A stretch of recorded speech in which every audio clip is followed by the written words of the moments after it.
Mais uma vez, bom dia a todos. A partir de agora, a gente vai começar a dar sequência ao material que a gente tinha, na verdade, iniciado na semana passada, e aí a gente vai avançando um pouquinho nele aqui, descortinando esses aspectos mais essenciais da chamada filosofia aristotélica, né? Semana passada eu falei para vocês um pouquinho do contexto, né, do contexto histórico em que se deu, em que se desenvolveu o pensamento de Aristóteles. Considero importante colocar essas questões de conceitos, até para vocês visualizarem um pouco quem foi o pensador, né, quais foram as principais temáticas, quais foram os principais assuntos que esse pensador desenvolveu. Falamos um pouquinho do contexto. Falamos um pouco da influência do pensamento de Platão ali no início da filosofia aristotélica, né? Aristóteles ele vem da escola platônica, da academia platônica, logo ele bebe influências desse pensamento, pensador. E falamos também algumas questões relacionadas ao rompimento de Aristóteles e Platão, né? Justamente pela questão do método. E aí nós ficamos boa parte da aula falando dessa questão do método. Enquanto Platão ele parte da teoria das ideias para fundamentar o seu método acerca do conhecimento, né, Aristóteles ele já está mais preocupado com uma experimentação dos objetos no seu aspecto real, né, no seu aspecto concreto. Não que ele negue o conceito, não que ele negue a ideia, tá? Mas ele está mais focado em fazer uma filosofia, em fazer uma teoria do conhecimento a partir da experimentação concreta dos objetos reais, por meio dos sentidos, né? E aí, enquanto para Platão os sentidos produzem engano, enquanto para Platão os sentidos levam o homem ao erro, ao equívoco, porque os sentidos apenas nos lançam no reino da opinião, para Aristóteles os sentidos é a base de chegarmos a um conhecimento mais empírico da realidade. Né? Até o Luiz falou do empirismo, né? Muito embora o conceito de empirismo, tal como nós conhecemos hoje, ele é formulado no século XVII, né, com os filósofos da ciência propriamente, quando eles formulam essa teoria de racionalismo e empirismo, quando elas ganham a pujança conceitual, mas eu tenho em Aristóteles já as bases, com certeza, do que se desenvolveu no Ocidente como empirismo, como filosofia empirista, como teoria empirista do conhecimento, beleza? Então foi basicamente isso que a gente falou na semana passada. Por que é interessante repetir, pessoas? Porque isso tem sido cobrado com uma certa frequência nas questões do Enem. Tá? Essa relação de Platão com Aristóteles e essa diferença deles acerca do método. Isso tem sido cobrado com certa frequência. Depois, na semana que vem, eu vou trazer algumas questões sobre isso para a gente analisar juntos, para vocês verem como é que isso é cobrado. Fechou?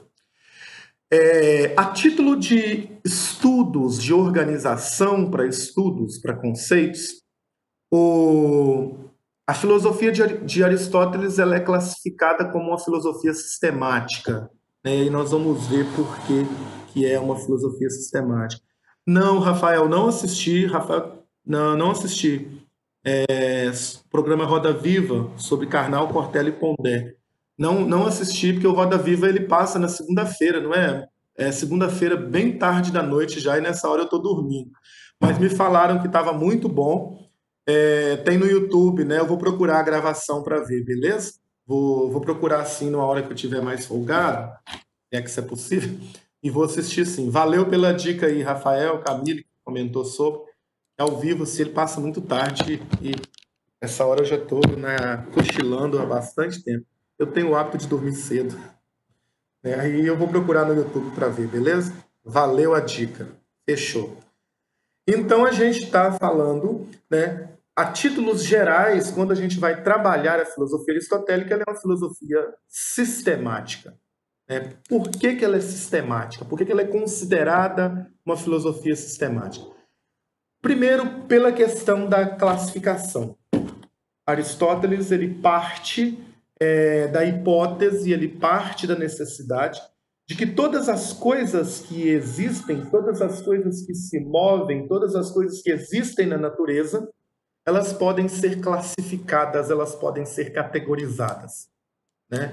Eu posso formular sobre as coisas hipóteses, eu posso formular sobre as coisas afirmativas, classificar essas coisas segundo, por exemplo, tamanho, cor, se é porosidade, se é áspera ou não, se tem movimento ou se não tem movimento, enfim. Então é uma filosofia classificadora.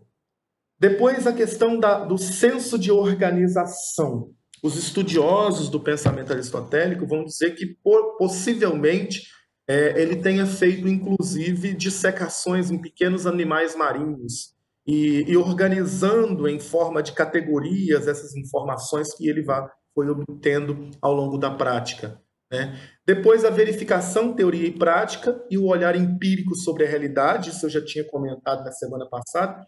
Então, ou seja, é uma filosofia que ela parte da experiência concreta com os objetos reais, da experiência sensível com a realidade nas suas mais variáveis manifestações. Tá? Então, o que eu tenho aqui, meninos, para enfatizar e avançar? O aristotelismo ele é uma filosofia de caráter empírico. Se é pré-ciência, Luiz, eu arriscaria dizer que sim, né? Embora o termo pré, dentro da filosofia, a gente olha e diz assim, pré quer dizer uma coisa um pouco evoluída em relação a algo que evoluiu mais, nesse sentido não, mas ela é uma pré-ciência no sentido de que o aristotelismo ele coloca as bases do que se desenvolveu do Ocidente como ciência, né? Como ciência. Tanto que a maior parte dos biógrafos vão dizer, olha, Aristóteles foi o pai da ciência, né? Tem uma comunidade que eu sigo chamada Socrática, é uma comunidade de filosofia antiga, eles têm vários vídeos deles no YouTube, etc., em que eles vão defender a tese de que ele teria antecipado o iluminismo, ele seria um dos primeiros iluministas, né? No sentido de iluminismo como conhecimento racional que a gente conhece hoje, ele teria antecipado alguns preceitos que o iluminismo depois se desenvolveu, isso já estava presente lá na filosofia aristotélica. Então, ela é uma filosofia que foi fundante, né, fundante e fundamental para o que nós desenvolvemos no Ocidente como ciência. Tá? Obviamente, Luiz e terceiro ano. Ciência, como nós conhecemos hoje, ela se desenvolve a partir do século XVII, finalzinho do XVI, ali com o Renascimento. E ela se formata, se gesta e se desenvolve no XVII com um método, com um método experimental de Descartes e Bacon, que a gente vai falar daqui uns dias nos nossos próximos livros, quando a gente estiver trabalhando filosofia moderna.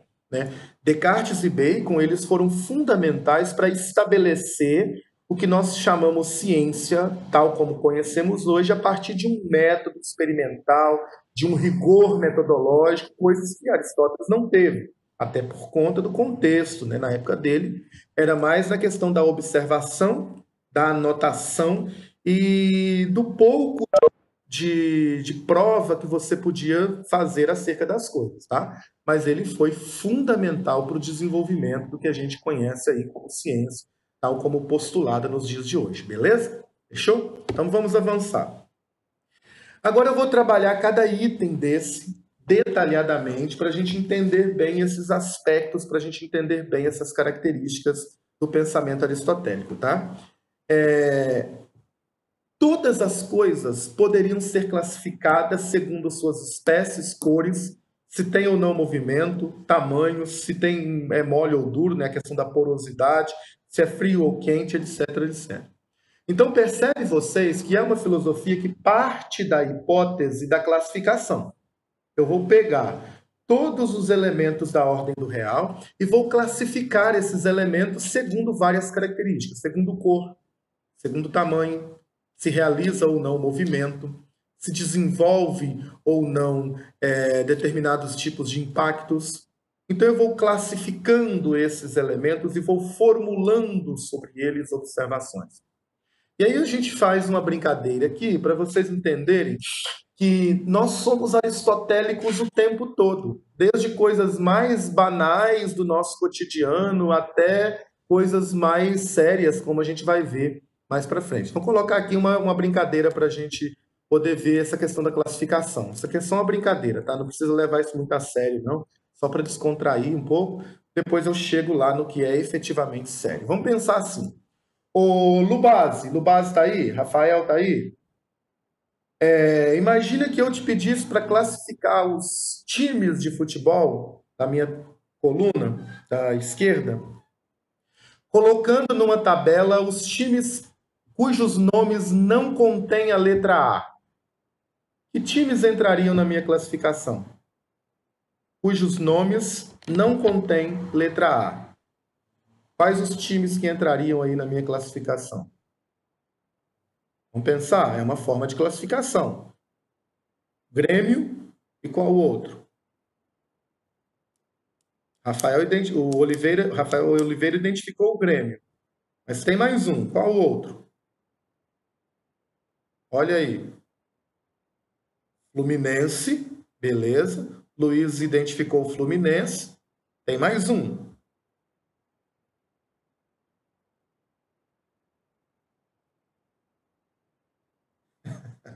O Vasco tem A, Ítalo. Não pode entrar, ué. Mas o Vasco deve estar lá na parte de baixo da tabela, né? Sei lá. Tem Vascaíno aí? Os Vascaínos devem estar lá na parte de baixo da tabela e não dá para a gente pensar aqui. Então, eu estou vendo aqui o Grêmio e o Fluminense. Eu acho que são só esses mesmos, né? Grêmio e Fluminense.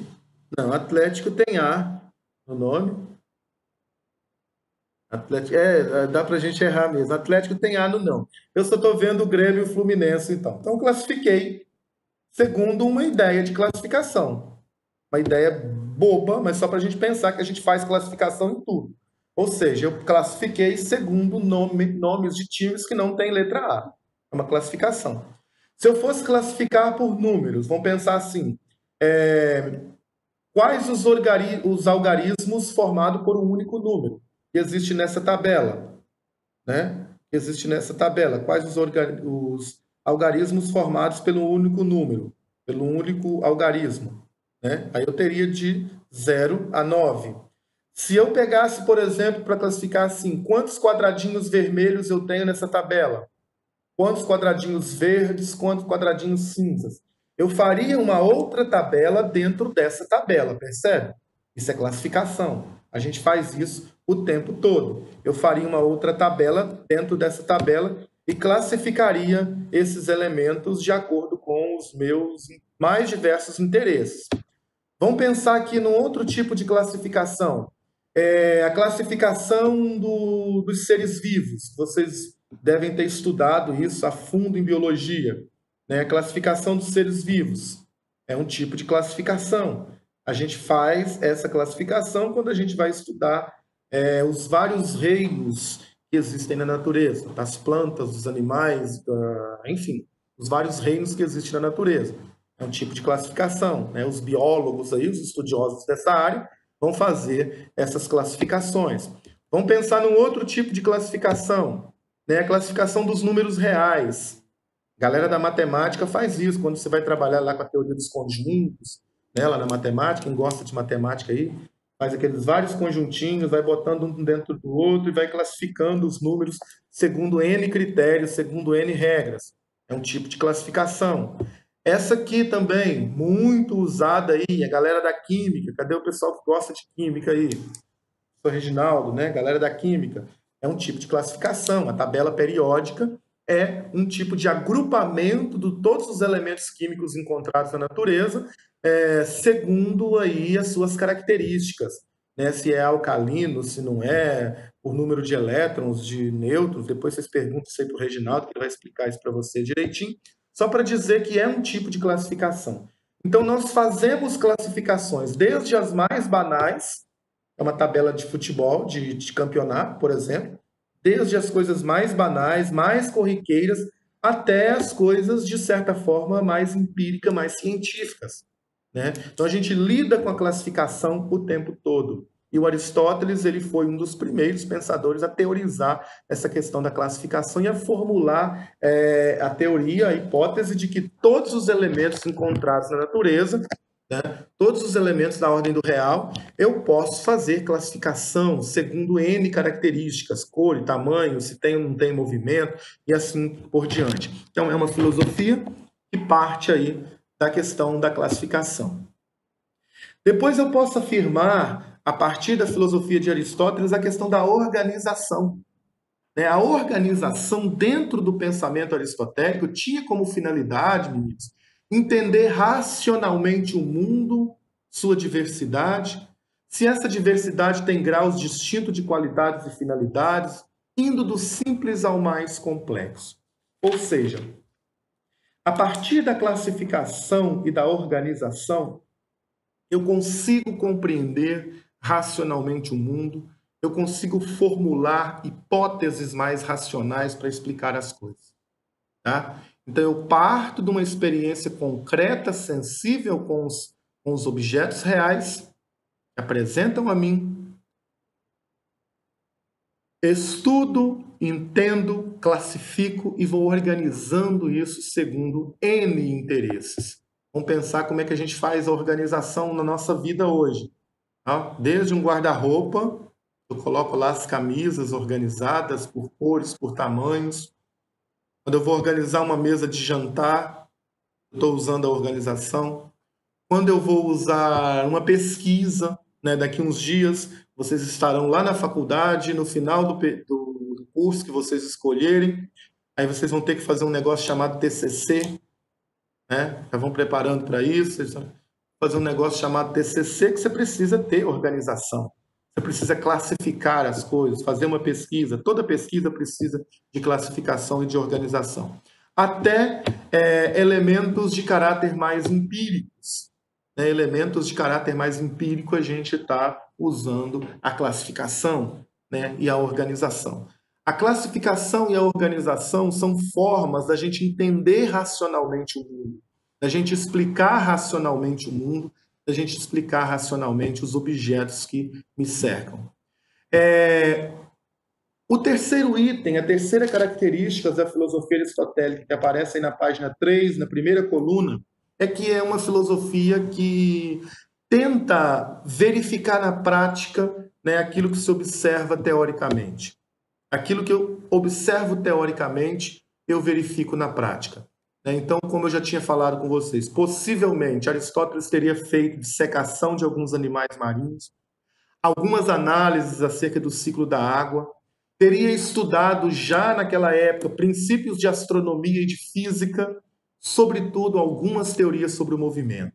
Então percebe que a filosofia aristotélica, o tempo todo, ela tenta ser uma filosofia de caráter mais empírico. Tanto que, por exemplo, a teoria do movimento formulada por Aristóteles, ou Luiz, você perguntou agora há pouco acerca da ciência, ela foi aceita até mais ou menos início ali do século XVII, né? Até mais ou menos ali no início do século XVII, essa teoria ainda ela era aceita em boa parte dos estudos sobre o movimento. Quando ele diz que um corpo só permanece em movimento se existir uma força atuando sobre ele. Né? Então, para que os corpos se movimentem, é preciso ter sobre eles atuando algum tipo de força. Essa teoria foi muito válida até mais ou menos aí o início do século XVII.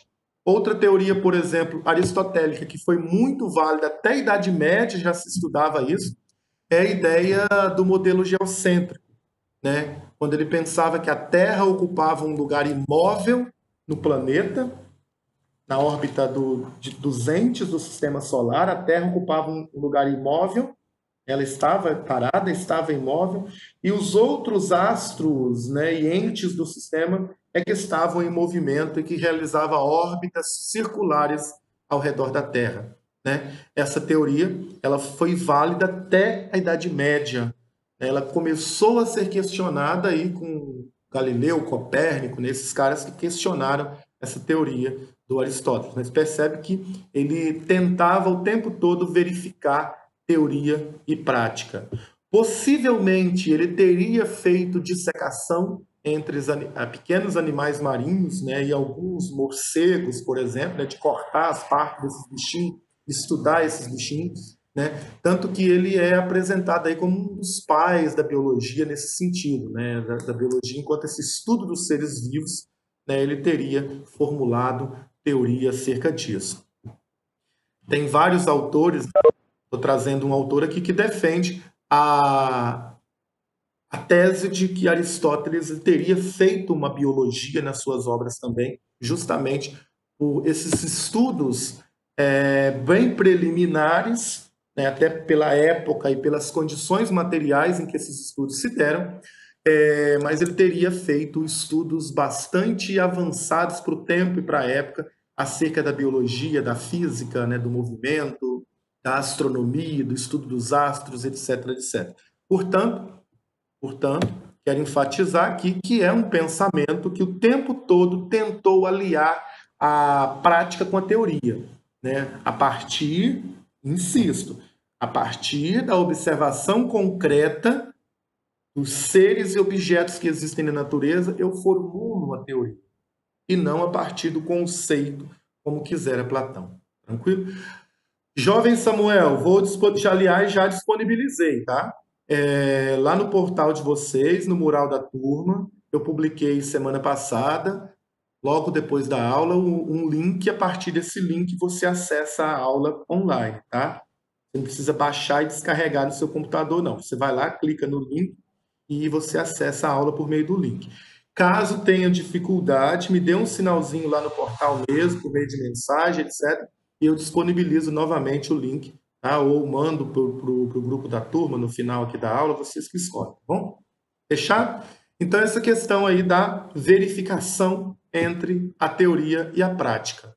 Mais uma vez, né, conforme a gente enfatizou, Aristóteles teria estudado sobre várias áreas do conhecimento humano. A filosofia aristotélica ela é uma das filosofias mais completas que se tenha conhecimento nesse sentido. Tá? Essa tentativa o tempo todo de aliar a prática, aquilo que se observa na realidade, aquilo que se experimenta na realidade, e a partir disso você formulando hipóteses, a partir disso você formulando teoria. Tranquilo? Meninos, eu preciso saber de um detalhe. Até agora, essa questão de por que é uma filosofia sistemática. Por que o pensamento aristotélico pode ser caracterizado com uma filosofia sistemática? O que é uma filosofia sistemática e qual a importância disso para o desenvolvimento do que ficou conhecido como ciência? Isso está claro para todo mundo? Isso é um aspecto muito importante. Se você não tiver entendido isso, pergunta, formula sua dúvida, tá? Que a gente volta novamente. O importante é você não sair com dúvida nisso. Nesse momento, a pressa é inimiga da perfeição. Tá? Samuel, vai. Ele é essa filosofia ela seria a base para a ciência. Base para a ciência. Tá? Quando a gente vai estudar, Samuel, o pensamento de Aristóteles, boa parte dos seus biógrafos eles são quase unânimes em dizer que ele teria sido o pai da ciência. Né? Boa parte dos seus biógrafos vão dizer assim: olha, Aristóteles foi sim o pai da ciência. Eu só faço a seguinte observação: para a gente tomar um certo cuidado com o conceito de ciência. O que é ciência? Quando a gente fala hoje, o que é ciência? E eu tento responder essa pergunta, eu, como ocidental do século XXI, estou entendendo ciência como aquilo que eu posso provar a partir de um método estabelecido empiricamente e colocado à prova, né? Colocado à prova. Em que sentido? Tá, eu vou pesquisar uma doença, como o coronavírus aí, o Covid-19, por exemplo. Onde é que eu pesquiso isso? Só na observação dos casos? Só na análise conceitual, hipotética dos casos? Não. A pesquisa científica hoje não é uma pesquisa só teórica. Eu pesquiso isso a partir de análise experimental. O que eu estou chamando de análise experimental? É análise de laboratórios mesmo. Eu estou vendo cientistas trabalhando, fazendo as suas pesquisas nos seus laboratórios, formulando as suas teses, as suas teorias e submetendo essas teorias à prova. Aristóteles fez isso? Não, por que não? por conta do contexto, por conta da época, né? O cara só tinha mesmo a intuição apurada, né? O senso apurado de observação. A partir dessa observação, ele fazia determinadas pesquisas até o limite que era dado para ele na época. Tá? Então, só faça essa observação. Quando você for pensar ciência, de que ciência nós estamos falando? A ciência grega não é a ciência contemporânea, né? A ciência moderna que se desenvolveu, como eu falei, a partir de um método empírico. Tá? Fazendo essa leitura, fazendo essas observações, você pode perfeitamente categorizar o pensamento aristotélico como ciência. Tá? É só uma questão de conceito para a gente delimitar muito bem qual é o conceito que a gente está trabalhando.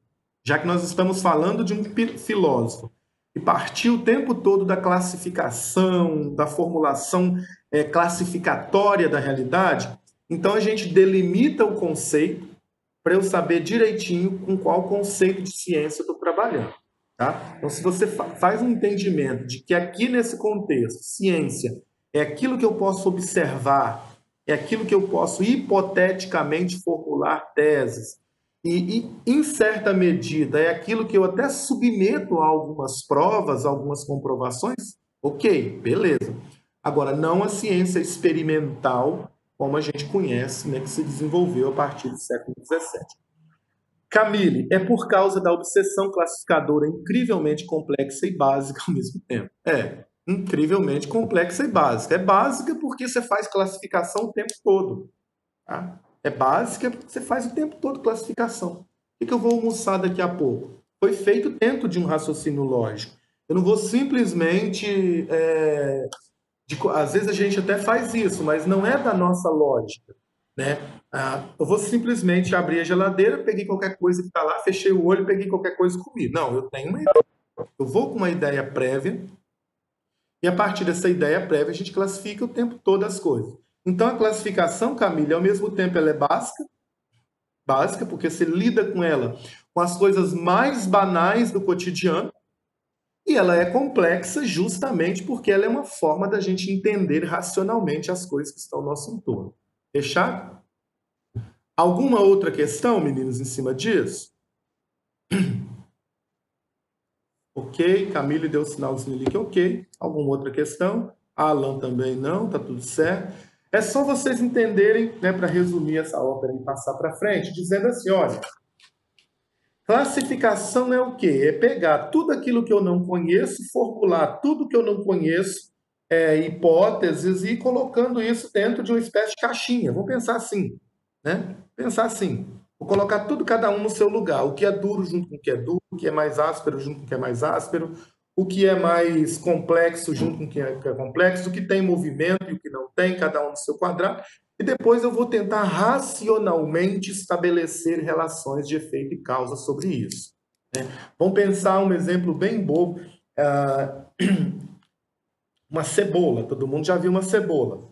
Né? Todo mundo na vida já viu uma cebola. Não uma cebolinha linda, maravilhosa que tem ali na minha horta de jardim, de varanda crescendo. Não. Cebola que a gente compra aí no supermercado. Se eu pego um objeto cortante, com muito cuidado, tá? Para não cortarem os dedinhos, né? Se eu pego um objeto cortante, faço um corte superior na cebola, eu vou verificar que aquele todo antes visto lá no supermercado, que eu comprei e levei para minha casa, aquele todo é formado de camadas. Tem uma casca mais escura por fora, eu vou retirando essa casca mais escura. Ele vai dando numa outra camada, que vai dando numa outra, que vai dando numa outra. Se eu fizer esse movimento até o final, pega a imagem da cebola. Eu vou fazendo esse movimento até o final, eu vou chegar num lugar em que vai ter um miolinho bem pequeno, em torno do qual a cebola se formou. Né? Em torno desse miolinho bem pequititinho, desse núcleo bem pequititinho, foram sendo geradas camadas, até eu ter a cebola na sua concretude, na sua completude. Assim é o entendimento aristotélico do real. Eu posso, a partir dessa classificação, dessa ideia de classificação, A partir daí, eu posso formular sobre as coisas hipóteses e descascando essa nossa cebola, entendendo cada uma camadinha dessa, compreendendo cada uma camadinha dessa, até chegar ao núcleo. E depois, se eu fosse fazer o movimento inverso, colocando novamente numa hipótese, né, as camadas no seu lugar, eu teria concluído novamente, formatado novamente o que cebola era antes de eu desmanchar, antes de eu tirar as camadas. Percebe que é um movimento de vai e vem. Tá? Eu entendo o todo pelas partes, eu entendo o todo pelas partes. E a partir desse todo, eu posso analisar cada uma dessas partes. A ciência faz muito isso o tempo todo, Luiz e Samuel. Por isso que é ciência. Nesse sentido é ciência. Fechado? Vamos avançar um pouquinho? Vamos avançar um pouquinho. Beleza, olha a imagem da cebola que veio na minha mente. Não tinha nem planejado usar esse exemplo, ela veio na minha mente do nada agora e vai ser fundamental para isso aqui. Beleza. Fui descascando a minha cebola. Fui descascando a minha cebola, fui tirando as camadas da minha cebola, fui tirando, até chegar no miolinho. Quando eu cheguei nesse miolinho, não tem como descascar mais, não tem como tirar mais nada, porque ele foi a origem da camada. Ele não é a camada, ele foi a origem da camada. Foi em torno dele que as outras camadas foram se formando. Aí o Aristóteles pensou assim, partindo, já estou lá na segunda coluna já, tá? Quando a gente vai pensar aí a relação entre vazio e infinito. Isso aqui é um pouquinho mais difícil, mas vamos com calma que dá certo. Partindo da constatação de que tudo que existe na natureza está em movimento, olha aí uma teoria interessante sobre o movimento. Tudo que existe na natureza está em movimento. Aristóteles ele vai dedicar parte da sua obra à questão do movimento, é a física aristotélica. Pesquisem aí depois pela física em Aristóteles, vocês vão ver que é a teoria aristotélica sobre o movimento. Então, partindo dessa ideia, tudo na realidade está em movimento, tudo na realidade está em movimento, eu vou chegar a um momento, eu vou chegar a um lugar, e se eu for reduzir isso tudo a movimento, eu vou chegar ao infinito.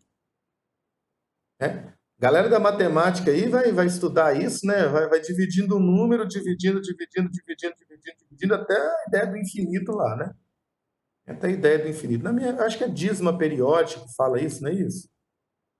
É isso? Me corrige aí se eu estou errado. Quando você vai fazer uma divisão e vai dar 1,2,2,2,2,2,2,2, e a minha professora de matemática botava pontinho, e se eu ficasse naquela conta ali o dia todo, ia dar 0,2, isso aí, 0,2 o dia todo.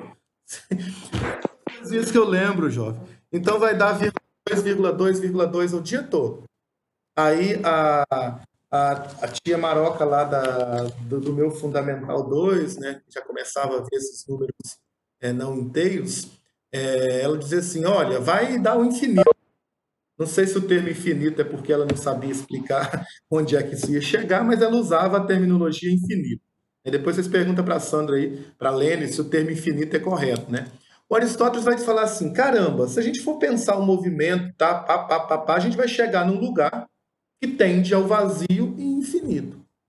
Né? Que tende ao vazio e ao infinito. Como é que eu vou explicar isso? Como é que eu vou explicar? E aí, ele parte, ele tem uma ideia maravilhosa, dizendo assim, como não há vazio e nem infinito, é preciso que as coisas tenham uma origem, é preciso que tenha lá o miolinho da cebola, Samuel, deixa eu ver sua pergunta aí. É preciso que eu tenha lá o miolinho da cebola, as coisas são cebolas, elas têm camadas e camadas têm camadas, ok. Né? Isso aí é uma metáfora, tá, Samuel? É uma metáfora para dizer assim, olha, tudo que é movido foi movido por algo, que foi movido por algo, que foi movido por algo. Tudo que tem movimento foi movido. Percebe que o Aristóteles está dizendo assim, as coisas só movem se sobre elas uma força for sendo executada. Né? Se eu deixo um negócio parado ali e não exerço sobre ela nenhuma força, não aplica sobre ela nenhuma força, ela vai continuar parada ali. né? Ela vai continuar parada ali. Então, eu sei, depois ele foi questionado muito, né? As pessoas questionaram muito ele mais tarde, por que que se eu subo numa determinada distância e solto um objeto, subindo na laje do meu prédio aqui agora, soltei uma pedra, objeto que tem determinado peso, quando eu soltei, eu parei de exercer sobre ela força. Não é isso que o pessoal da física estuda? Eu parei de exercer sobre ela força e ela continua caindo. Por que que ela continua caindo se não tem mais nenhuma força sendo exercida sobre ela? Por que que ela cai?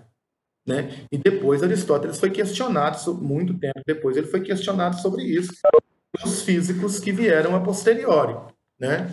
Até nós chegarmos à hipótese da força gravitacional que atua sobre os corpos, não é isso? Estou falando besteira, gente? Ou é isso mesmo? Galera que saca de física, não é isso? Tem uma força Flávio, que... Oi, não pegou a referência, Flávio. como é que é? Você não pegou a referência. Em que sentido você está falando? É a frase do Shrek, Flávio. Você não pegou a referência. Ah, tá, Samuel, não peguei.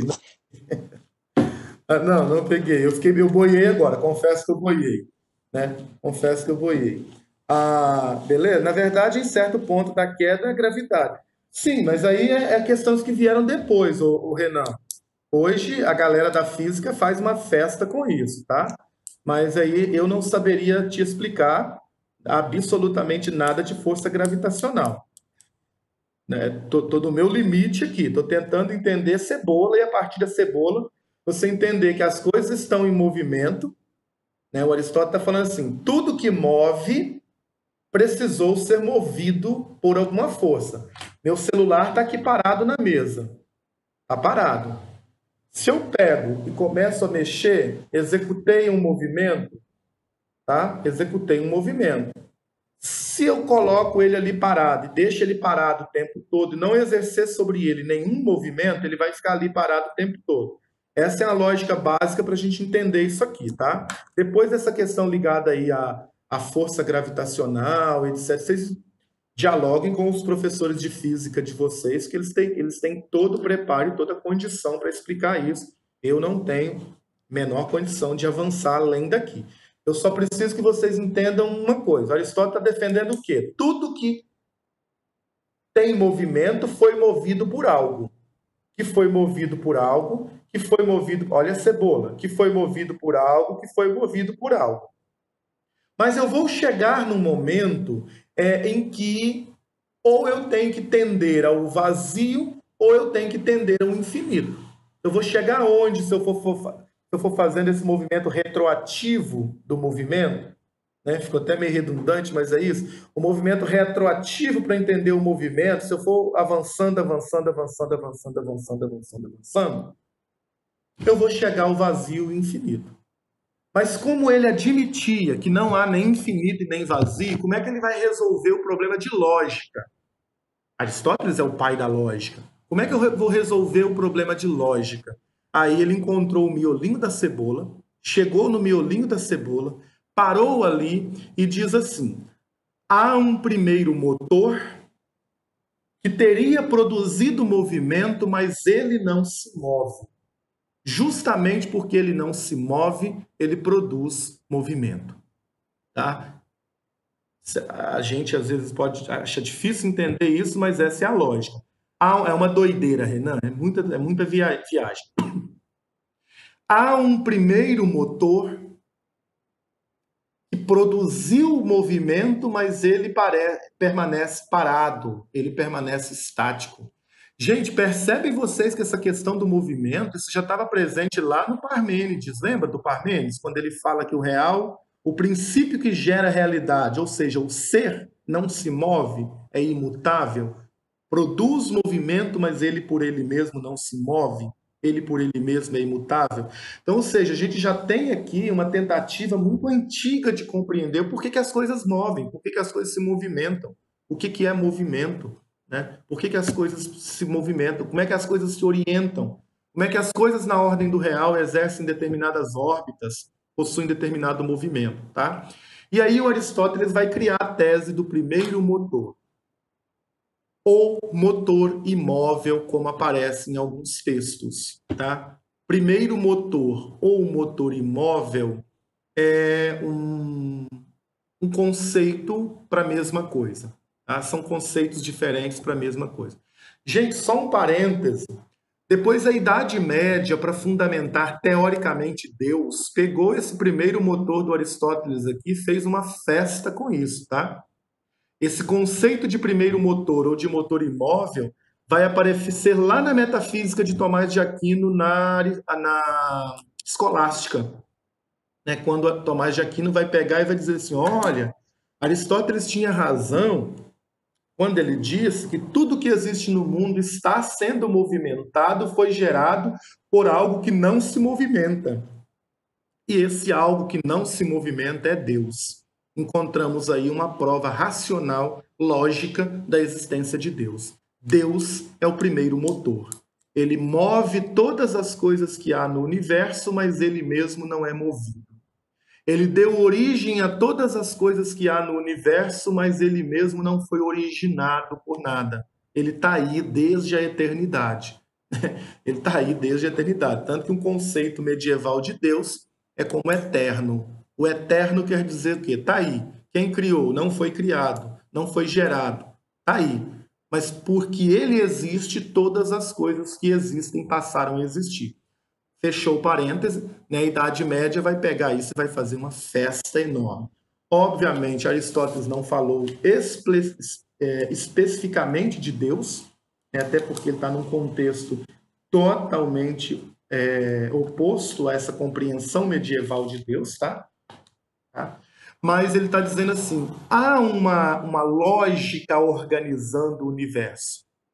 Há uma lógica primeira que teria organizado o mundo, há uma lógica primeira que teria organizado o universo. E lá na obra dele, a Metafísica, no capítulo 12, ele vai falar dessa causa não causada, que é o efeito, que é o primeiro motor. Pense aí num dominozinho, né? Um dominozinho aí caindo, um efeitozinho dominó, beleza? Uma coisa vai causando movimento no outro, vai causando movimento no outro, vai causando movimento no outro, até a gente chegar a um lugar onde não há mais a hipótese do movimento como causa, tá?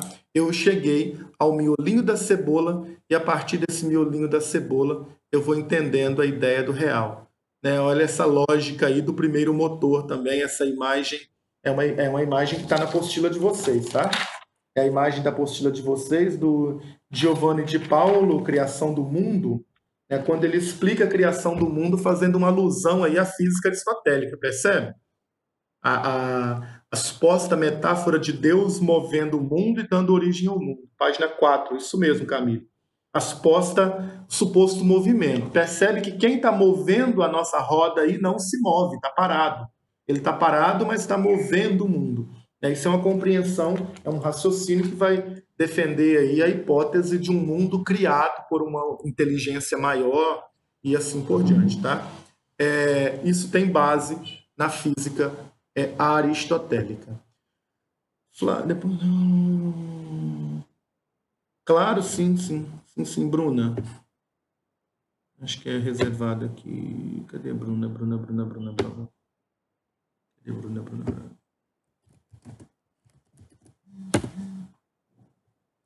Beleza? Chegou ao primeiro motor. Né? Esse primeiro motor como causa, origem de todas as coisas que existem. Esse motor, ele produziu movimento, mas ele mesmo não se move. Ele gerou a realidade, mas ele mesmo não foi gerado por nada, tá? Essa ideia aí do motor imóvel ou do primeiro motor. Meninos, tem mais dois tópicos ainda, que seria a gente compreender um pouquinho a questão do ato de potência, teoria das causas e chegar na ética e na política aristotélica. Eu vou só pensar nos 5 minutinhos que faltam, a apopotência e a teoria das causas eu vou deixar um pouquinho, porque é um negócio meio difícil. Né? E às vezes o raciocínio de vocês já deve estar aí fervendo a cabeça de vocês. Acho que pegar no início de aula com um raciocínio mais fresquinho. Ato e potência eu acho fácil, Samuel. Na minha opinião, é fácil entender a questão do ato e potência, né? Que é uma questão meio lógica. Agora, a teoria das causas, a gente teria que parar um pouquinho para dialogar com outras coisas, né? Aí eu vou jogar o ato e potência. Se ficar dúvida, vocês voltam na semana que vem, nessa questão do ato e potência aqui. Mas pegar só uns minutinhos que faltam, os 5 minutinhos restantes, e vou jogar aqui. Ô, Flávio, Oi. aqui na apostila Ah, parece que não tem essa questão do ato sim. potência. Justamente. Ele pulou direto para ética e perfeição da razão. Beleza. Lembra que no início da aula da semana passada, não sei se vocês lembram, eu falei no início que eu ia seguir a lógica da apostila e eu ia acrescentar dois tópicos que não está aqui que eu considero importante, porque são questões que vêm caindo Ah, ok, com essa, ok, lembra? Aí eu ok. acrescentei ato e potência e teoria das causas. E para você entender a física aristotélica, é preciso você entender o que o Aristóteles entende por causa. Né? Se de repente você deparar com a questão aí que falar das quatro causas, tá? O que é isso? Eu vi isso onde? Está dentro da física aristotélica, está dentro dessa teoria do movimento. Só que aí eu preciso falar um pouco só especificamente disso. Aí eu falei com vocês assim, olha, eu vou pegar a sequência lógica da apostila, vou trabalhar a sequência lógica que está aí e vou acrescentar dois tópicos, e esses dois tópicos são justamente esses. A questão do ato e potência e a questão da teoria das quatro causas, lá que para mim é importante. Depois dessas quatro causas viraram as 12 categorias, mas as 12 categorias é só para vamos imaginar assim, um curso só sobre Aristóteles. Aí você teria que ir nessa, aprofundar um pouquinho mais. Mas para a gente aqui, nível médio, para Enem, não que vocês não tenham competência, tá, gente? Não foi isso que eu quis dizer. Estou dizendo assim, que quando a gente estuda focado na questão do Enem, até as quatro causas a gente resolve o que tem caído. O resto geralmente não cai. Beleza? Ato e potência, vamos pegar a lógica. O ato pode ser entendido como a existência concreta de algo, enquanto a potência trata do vir a ser. É tudo aquilo que um determinado ente pode vir a ser. Vamos pensar aqui, esse papel que está na minha mão, antes de ser papel, foi o quê? Celulose. Foi celulose. Então eu posso dizer assim, que a celulose é o ato e o papel é a potência. Ou seja, o papel é o vir a ser da celulose.